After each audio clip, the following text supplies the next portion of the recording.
All right, everyone. Welcome to episode 88 of Third and Wrong. I'm your co-host Stephen Bullen, and I'm joined by Zach Foth, and we're fired up to have number 88 of the Calgary Stampeders on here. Just worked lined up in the stars. Kamar Jorden, or as he goes by on Instagram, just call me KJ. KJ, how's it going, man? It's going good, man. Just chilling here with the family. Just trying to stay ready to go whenever we do have come back to a season. So feeling good. Awesome. And for our listeners that don't know, you stayed here in Calgary over the COVID layover, so you've made a good home for yourself here in Canada. Yeah. I came up here in August and really didn't know what was going to happen with the CFL, but I came up here with my family. I just got a son. He's about 13 months now, I want to say. Oh, yes. And he was basically the only reason I was able to get back up Canada because I got a Canadian kid. So they let me through the border. I was able to come up here and basically just come back to the facility, get some work in, keep working on my knee, coach some football, and just kind of just stay in the community while we're not playing this year. So keeping busy. That's awesome, man. Well, why don't you take us back to when you were a kid and kind of what got you into football? And, what age, as you progressed through your football career, did you realize that, hey, I can make a living out of this game? Yeah, that's funny. I started playing when I was 6. If it was up to me, I would have been playing earlier. But I had an older brother, 6 years older than me. He played quarterback. And I remember growing up as a kid, like him and my cousin used to always be going to football practice. And I had to stay back home with my mom and all the aunties and all that. Like, I don't want to stay here with y'all. I want to go play with my cousins and all that stuff like that. So y'all started playing when I was 6 years old. And I remember hating it when I first started. I didn't want to get hit. I didn't want to get hit. I was tired from running all the time. We had to do a bunch of push-ups and grass drills and all that stuff. I didn't like it.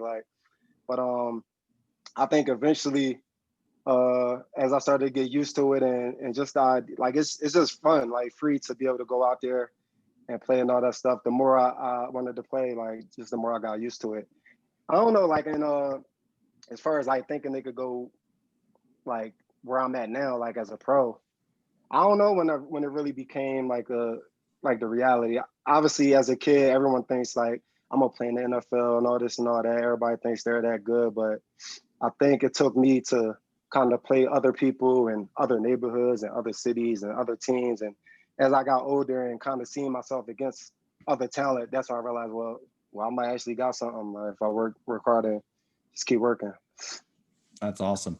And, it's worked up and progressed to this point now where you've actually started your own brand called the KJ brand.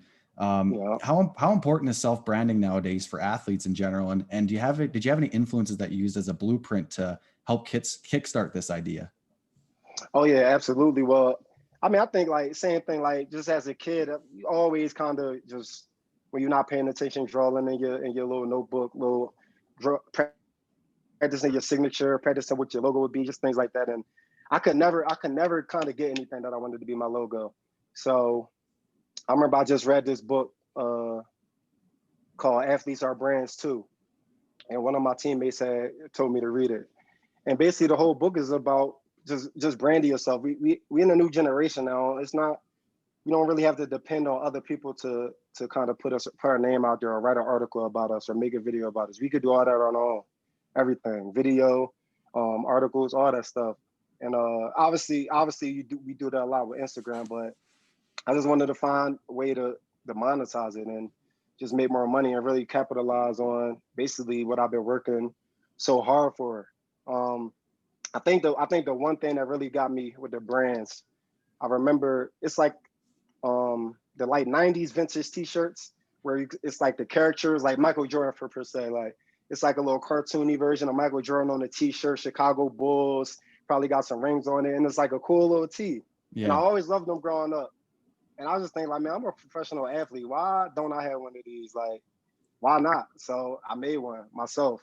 And that's kind of what got me going. Like I went to school for like video editing, photo editing, and things like that. So I always was able to work real good on the computer and things like that. So I think from reading that book, Athletes Are Brands Too, to kind of watching The Last Dance and looking into back to the 90s stuff, I just figured like, I mean, it's at the end of the day, the only person who I could blame for not being able to put myself out there and get merch and things like that is me. So with all this time, I just took it on my own hands and just got started. And people have been liking. I've been getting a lot of good feedback, and just appreciate the support, man. It's just something else to do to keep me busy, and something that I'm interested in right now. So, loving it. That's awesome, man. Congratulations. I will definitely be looking into the KJ brand after this. I loved everything you said there. And as I know, I'm not sure how much you've looked into us, but a big thing for us is we want to kind of be a median for athletes, Canadian athletes and stuff, to get their name out there more. So listening to this episode and hearing what you had to say there is absolutely awesome. Thank you. Appreciate that for sure. Definitely. And that's what I'm about too. Like I kind of, with the CFL is different. Like, it's not like NFL where you got to like top flight agents give you all these different contracts and all these different endorsement deals, things like that. We kind of got to work on our own to get them things going up here in the CFL. And I mean, if you feel like you're not that big of a star, or people keep telling you, oh, CFL players don't make that money, CFL players, da da da. If you let that affect you, then it is what it is. But I'm not on that. I know that this is a big opportunity for me to be up here and really living out my dream. I'm playing professional football, getting paid for it. Like, it's definitely a dream come true, and I just want to take advantage of it. Like, I know there's kids out there who see what I'm doing and really respect what I'm doing, things like that, and I want to kind of give them a blueprint. So when they get to that point, they know exactly what to do. I love that. And everyone should be looked at as a star when you're in the CFL. It's a great achievement. Absolutely. I actually have a sweet question for you. You probably get this a lot because you did, for our listeners, you did attend Vikings camps and things like that, and you were playing the different games. You even played in the Arena Football League for a while. Yeah. 26 touchdowns in one season, I think. Is that right? Fire. Yeah. I love Arena Football. That's so sweet. So my question for you is, when you did come to Canada, what was that transition like to the Canadian game, the Waggle, the bigger field, the bigger ball? Like, how was that transition? Just let our listeners know.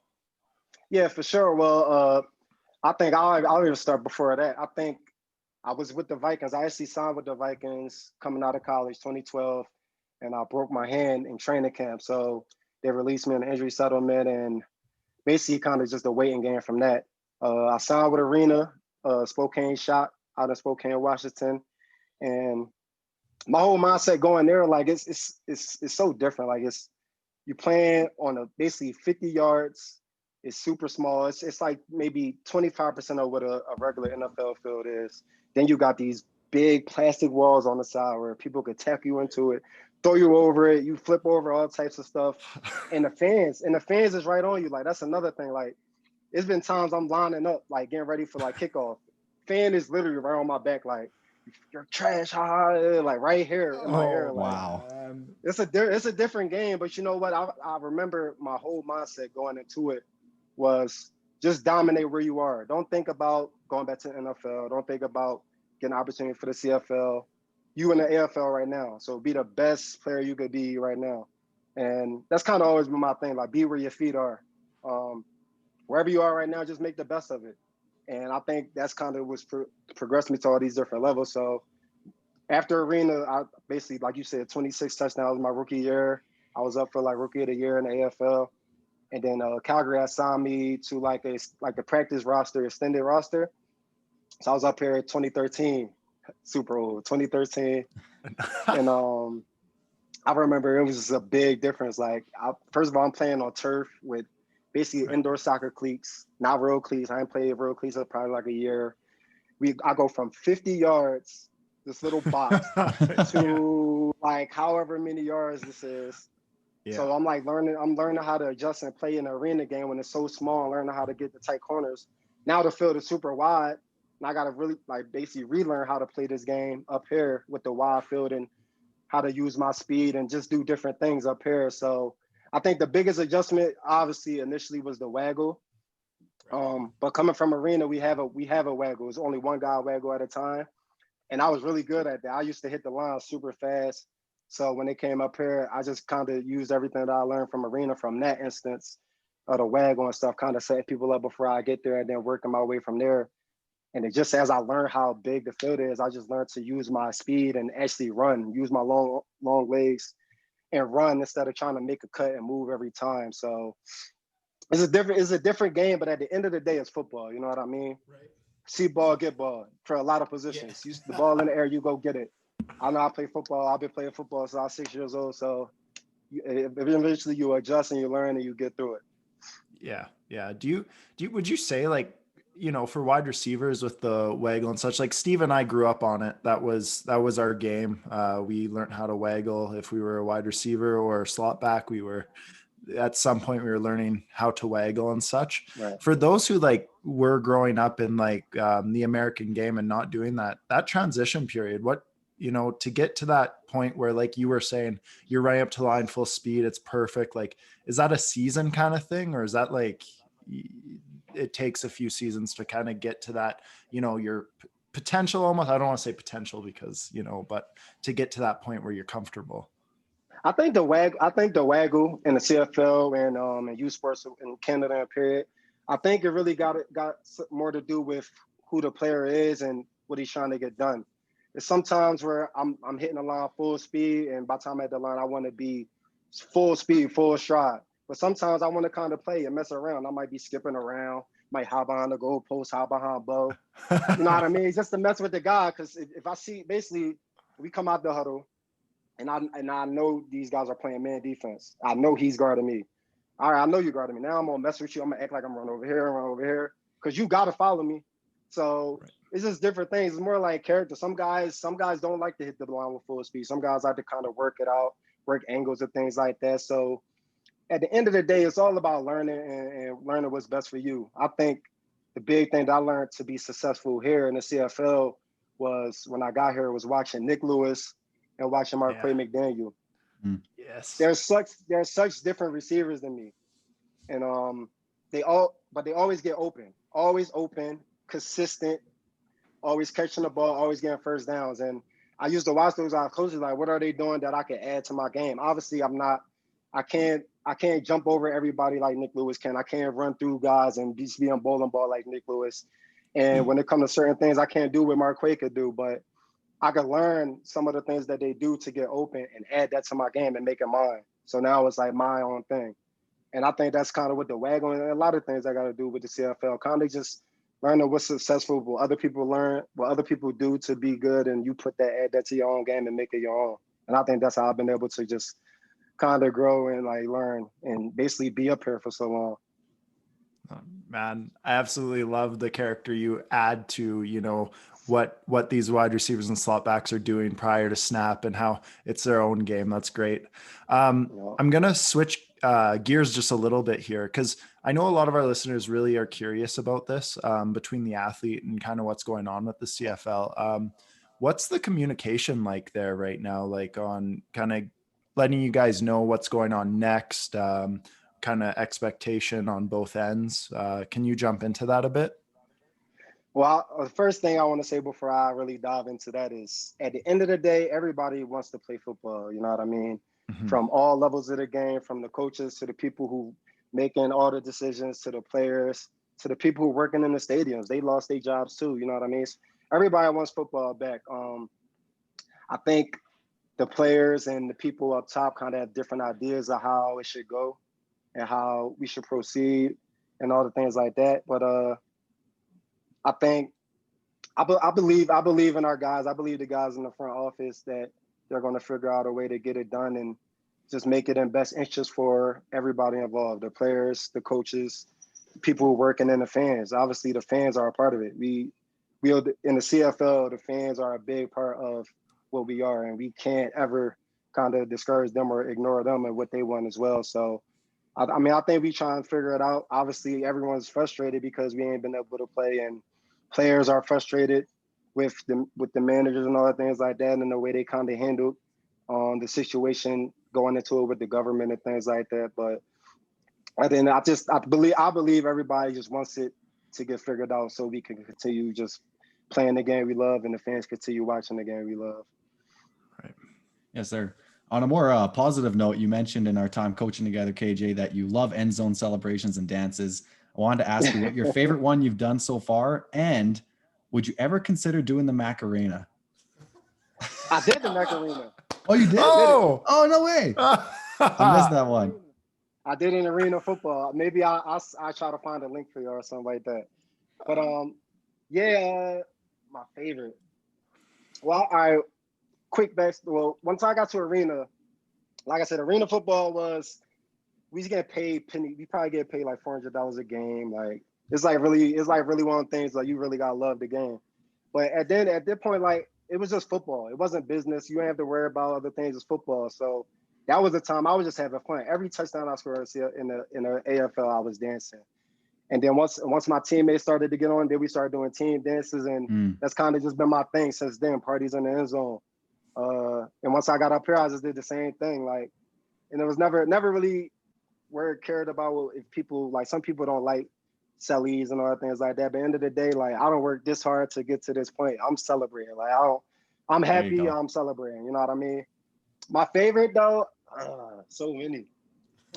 I think my favorite and the one that was like kind of the most worth it was the Fortnite dance that I did. Cause that one I actually practiced for that. Like there you go. I remember being in Saskatchewan the day before the game, being in the hotel room and watching what's the show? That we got off. That like was it The Office? No, not The Office. Scrubs. That's where it was originally from. Oh, okay. Where he did the original dance, and you know Fortnite still all the dances, so that's where they got it from. So interesting. I watched this video, and I literally like walked in front of this big mirror in the hotel, and I'm like practicing this dance for like 10 minutes. Until I get it right. Because I'm like, if I'm gonna do this, it's like Fortnite is like super big at this point. This is 2018. Mm-hmm. Like if I'm gonna do this, like these kids are gonna judge the heck out of me. Like even my son, like, so I gotta make sure I get it right. So probably for like 15, 20 minutes, I'm like practicing this thing until I get it down. And then we play Sask, and then we're losing the whole game against Sask. So I don't want to throw out the Fortnite dance. I score a touchdown and we down 21. Like I'm not gonna do that. So I let it sit. Then the next game, I scored like this deep pass in the first drive. I'm like, this is the perfect time. So I got up, hit it. Yes. And then I remember like you look on Twitter and when you watch TSN, like all the old people didn't know what I was doing. Like they even think I'm just doing something like that I made up. But all the kids is all on Twitter like, oh, he did the Fortnite dance. He did the default dance and all that stuff. Like, so it was sweet. Like that was definitely dope because that was like a hard earned. I had to practice that to get that one down. So for sure. We gotta make sure your coaches don't hear you were practicing Fortnite dances. Gotta make sure we'll edit that out to say, oh, I was grinding film for 15 to 20 minutes and then. First, that was like my little free time right there. There you go. KJ, I had the pleasure, coaching alongside you in Keon's big time 7-on-7 touch football league. Want to ask you, what was the most rewarding part of that? Obviously, we were working with kids grades 10 through 12 who, had their seasons taken away from them because of COVID. And, being a former, high school athlete and now coming down to their level as a professional athlete, I'm sure they, soaked up every minute of it. What was the best part of that for you? I mean, well, yeah, that was definitely a first time thing for me. I never, obviously, like I've trained kids and helped coach them, but I've never coached like having my own team, but things like that. And I think the 7-on-7 format was kind of perfect for me to kind of get into that because 7-on-7 is basically like AAU for basketball. It has like a street football feel to it, and that's what I grew up on, playing football in the neighborhood at the parks and things like that. So it was a little easier for me kind of get outside of, not necessarily dig too much into the X's and O's, kind of just teach them how to catch first and foremost. Obviously, like we caught the ball all the time. Yeah. And the way I felt about like, no matter what position you play, like you should know how to catch the ball, especially playing in 7-on-7. And just the most rewarding thing, what I wanted from the beginning was to get those guys better, just to see that these guys are getting better. And, you know what I mean? I was blessed with my team because I heard some stories from some other teams, kids coming in, I don't want to say just not focused. And my guys were focused. Obviously they kids, they gonna play and all stuff like that. My guys came ready to work. And I appreciated that, man. Like we didn't win as many games in the beginning, but every game we lost was close. And the most rewarding thing about the season, obviously, like Steven knows, like we came we playing everybody tough, and we end up being 7th in the rankings at the end of the year. And I had a talented team. I had a good quarterback, good receiver. Shout out to Luke and Chewy, like a bunch of guys kind of coming in and out. But at the end of the day, I just told those guys, bro, just believe in yourself. It don't matter who you play. It don't matter who in front of you. If you playing your game, if you're doing everything that you got to do, then we'll be fine. We could be whoever.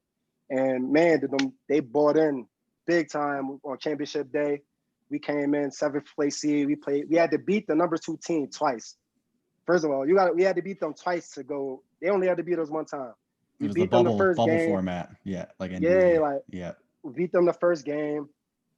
And the kids is feeling, our kids is feeling like, oh yeah, we got it. Beat them the second game, boom. Now we play the number 1 team. They go up 14-0 on us. And we beat the number 1 team. We come back 14-0 and end up winning. Nobody expected that.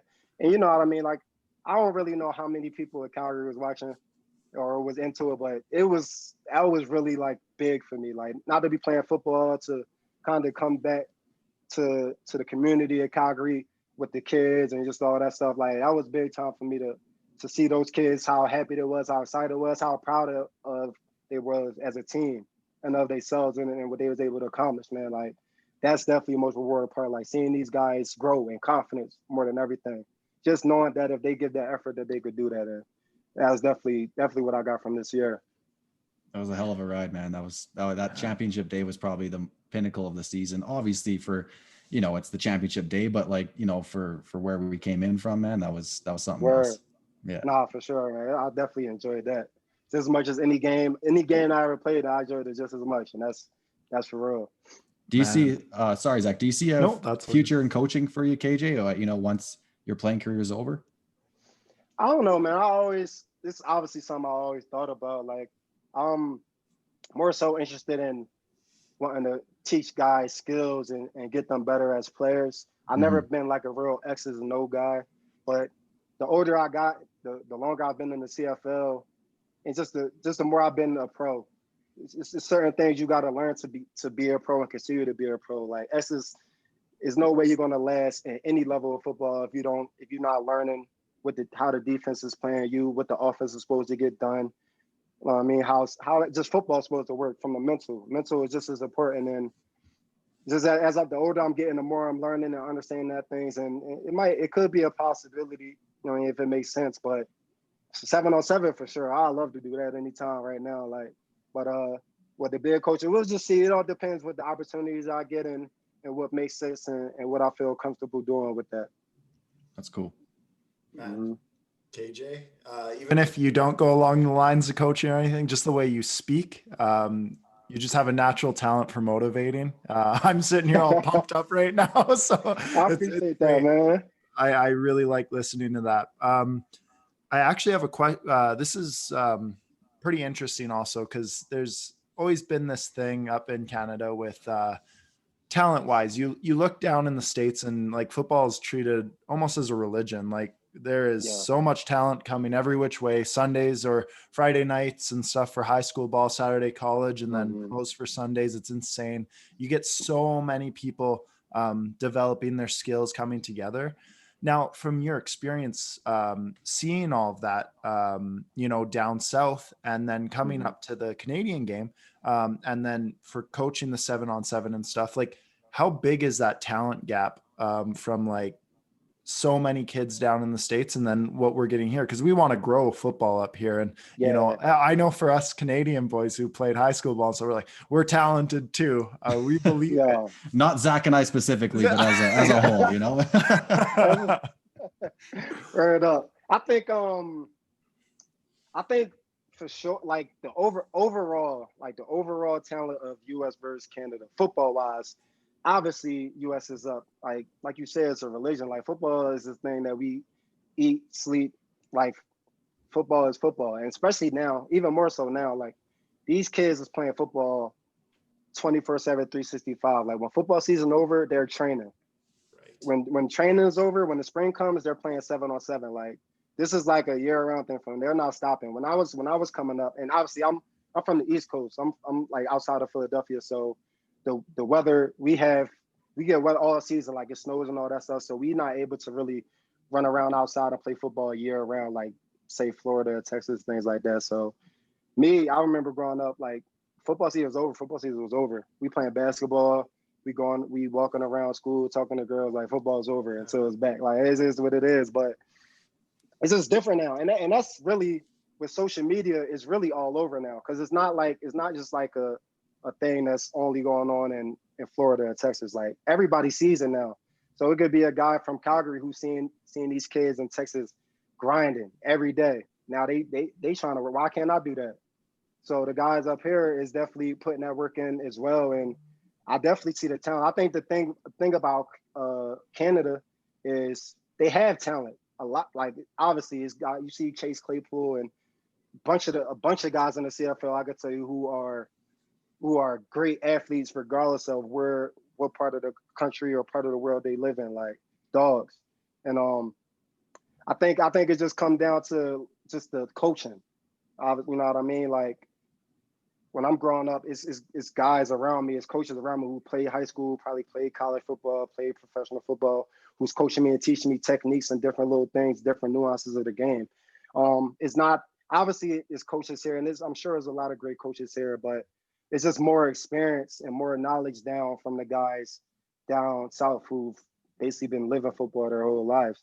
I think, and that's why I think it was so important for me to kind of get up here and train some of these kids and get involved with the community of football, because I see the talent. I see the talent every year when guys are coming, like rookies are coming on to Calgary Stampeders, and guys are super fast, you jump high and all that stuff like that. But it maybe they didn't learn how to release good on the line. They never learned that. Maybe they didn't learn how to, you know what I mean, block off somebody when you're going to get the jump ball. Like the little things they didn't learn that somebody like me or guys from the States might have learned in high school or learned our first year in college and things like that.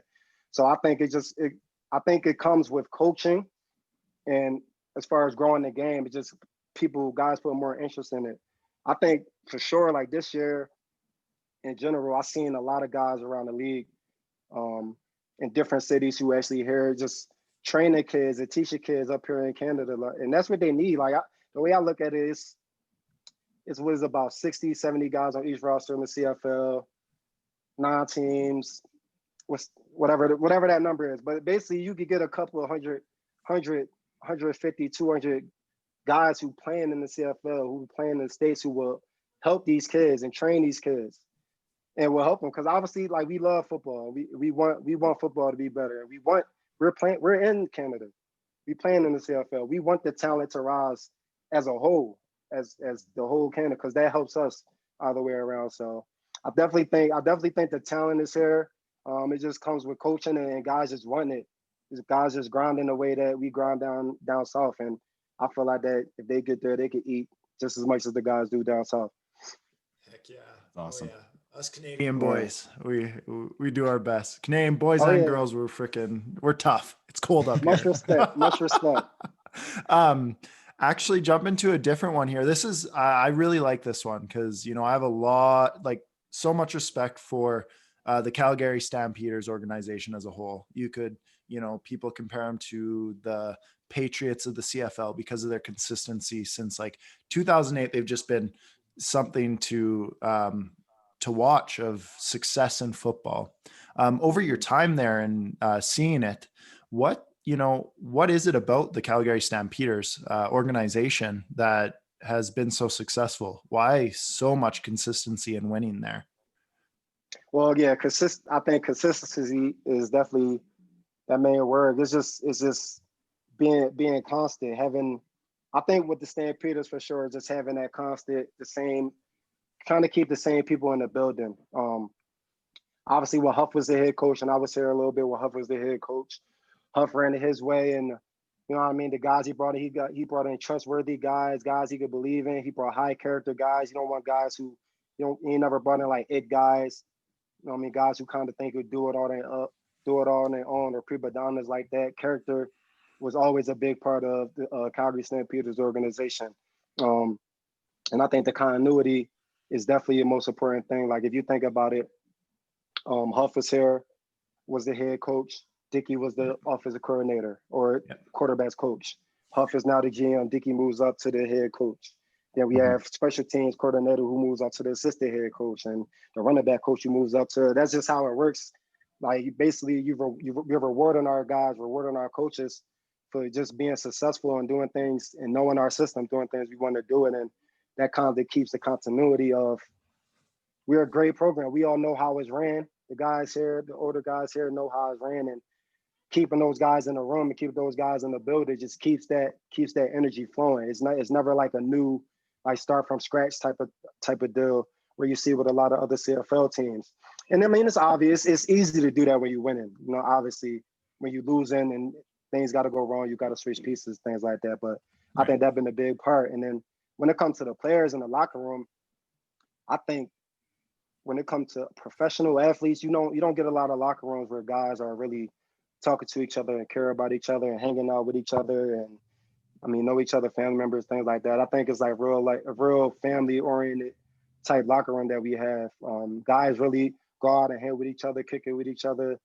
I mean, help each other out and things like that.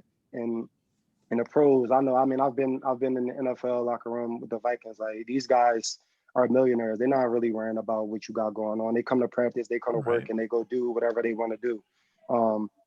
Obviously, in the CFL, it's a little more. We're not making as much money. We make a good money. We're not making as much money, so it's not really as many distractions. Guys are really locked in and focused. A lot of guys obviously are coming here to kind of get to that next level, get back to the NFL. So I think when guys come to the Stampeders, they come here to win. When vets come from different teams, they come here to win because they know that this is what the program could do. All they got to do is buy in, and that's really what it's been. As long as I've been here, I was just happy to provide, to be able to be a part of it, a provider of it, because I always appreciated the Stampeders organization. Right. Those principles and values, they just pour out of you. And that's a great thing, man. That's really awesome. You know what? It leads into the perfect question we ask everyone we have on here, because football's such a big deal for us. It's such a big deal for the people who come on here. It's just something that's built a lot of values to us. And we always want to ask this. What is the greatest lesson football has taught you? Ooh, that's a nice question. Man, it's obviously a lot of lessons you learn from playing football. I just one of the first one that just came to my head. It's really it's effort. Just if you just give it effort, and I learned that basically first playing football. Like I'll go back to a little backstory on that. Like when I first started playing football, I remember, like I said, I was scared. I didn't like football. I didn't want to get hit. I didn't want to do none of that. So I remember we was doing the Oklahoma drill. Y'all know what the Oklahoma drill is? Oh yeah. Basically, for people who don't know, it's two guys laying on their back, helmet to helmet, and then one got the ball, one does it. And then basically you get up, run up, and you run into each other. That's one of them. Or you get one where it's two guys in the front, two guys in the back, you just run it through. And this is like a man drill. This is where you learn like who's going to hit, who's afraid to get hit, who's not afraid to get hit, who got hurt, things like that. I remember running this drill. I'm like 6 years old, and they line me up against like the starting running back. And at this point, I'm 6 years old. This guy looks huge. Like he looks so big. So I'm shook. So I'm supposed to tackle him. I don't want to. They blow the whistle. I get up. He runs me right over. Bad. It's bad. So remember my older brother, I told you my older brother is 6 years older than me. At this point, he was on the seniors, like the higher team. He just so happened to be running laps while I'm doing this drill. So he seen me get ran over. So my brother goes, at this point, my brother, he got to be maybe 11, 12 years old, whatever. Stops the whole practice. No, we got to stop this. Nah, he got to go again. My brother got to go again. Like coaches and everything. No. It's like grown men, coaches. He's telling them, no, he got to go again. Oh, no. I don't want to go again. I'm like, leave, shut up. Like, so coach is like, yeah, let's make him go again. So my brother comes to me like, yo, you better run him over. You're not coming home tonight. That's how my brother used to talk to me. That's how he used to talk to me. Like, yo, you're not coming home. I'm not letting you come home. I'm locking the door. I'm not answering. Yeah. And I know he's serious, like kinda serious, whatever. So at this point, I'm like, man, I'm just gonna go just do whatever. Like I'm gonna just give it all I got type thing. So I get up. I remember they blew the whistle. I get up. I run as fast as I can, as hard as I can. I close my eyes and just go. I open my eyes and the dude is on the ground on his butt. Nice. Hey. Yeah. From that point on, like I looked at football so much different. That's when I started like football, like because I could do it. Like it's all about heart at the end of the day and just giving that effort. And I learned that from a young age to an older age. Like it's another example. We was playing. I don't know if you heard about like the Grey Cup where I fumbled a famous fumble or whatever like that. I remember we was playing Toronto the next season, and Bo fumbled, and I was like all the way on the other sideline, and the guy fumbled, scooped it, like run and start, just going. It's a DB, it's not a slow guy. He's just going, and I just put my head down. They just went and just ran. I didn't know if I was going to catch him, but I just wanted to give myself a chance. I ended up catching up to the guy, almost tripping him and tackling him down at probably like the 20, 15-yard line. At this point, we was yeah. Oh, for sure. Did it before you started first, so it's the KJ. Yeah, there you go. That's right. And everybody was like tagging me when DK did it. Everybody was tagging me on Twitter, talking about that. Was just like So, but yeah, like I made the tackle, and I remember I was pissed because I didn't make him fumble. I'm like, this guy did not even see me. Like I should have got the fumble out. But the moral of that whole story was, if they would have scored a touchdown, they took all the momentum. That touchdown right there. We made that tackle and the defense stopped them. They didn't get no points from that drive. We ended up winning that game, like, and everybody kind of just. At the end of the game, everybody was kind of like giving the game ball, like how well you did with things like that. But that's just me. Like that's just the way I play the game. Like that's the way I learned from 6 years old. Like you give effort, you give heart. Effort beats talent if talent don't work hard. If you got talent and effort, like the sky's the limit. I just always believe that. Like I it's a big thing for me. Like you could give me a whole team of guys who not as talented, probably can't make all the plays, but they're gonna give me 100% effort. I want that team versus the best players who don't want to work hard and just doing whatever. I don't want to coach those guys. So that's just always been the thing with me, thing that I learned from football. That's why I always want my kids to play football, even if they don't want to play afterwards. But youth football, I just think there's so many principles, so much you can learn from that team sport. So many things, and it's football has definitely helped me as far as like just getting through life and things like that. That's awesome, man. Wow. The way you connected like your youth experience to overcoming the adversity of the Grey Cup fumble and the season after to make a play like that. That's really cool, man. Beautiful. Yeah, definitely. All right. One more question, KJ, and it's the most important question. So we lied. The one Zach asked is not the most important. This one is. All right, man. All right. Kamar Jorden, KJ. Does ketchup belong on Kraft dinner? Do you put it on there? On Kraft? Like macaroni and cheese? Yes, sir. Yeah. Oh no, that's freaky, bro. What? Oh, yeah. Yes, that's right. No, sir. No. Don't So do it. So I'm gonna be honest. I went through the page and was kind of seeing like what type of questions y'all asked, and I seen a ketchup question, but I didn't think it applied to mac and cheese. No, absolutely not. Not to mac and cheese. I'm a ketchup head. I love ketchup, but never on mac. That's right. Mac and cheese is its own thing, man. You can't destroy it with ketchup. Okay, Steve? Maybe barbecue sauce though. Oh, okay. Because sometimes you eat them ribs or the barbecue chicken, and you got the mac and cheese on the side. Maybe the barbecue sauce might mix into the mac and cheese a little bit, give it a little kick.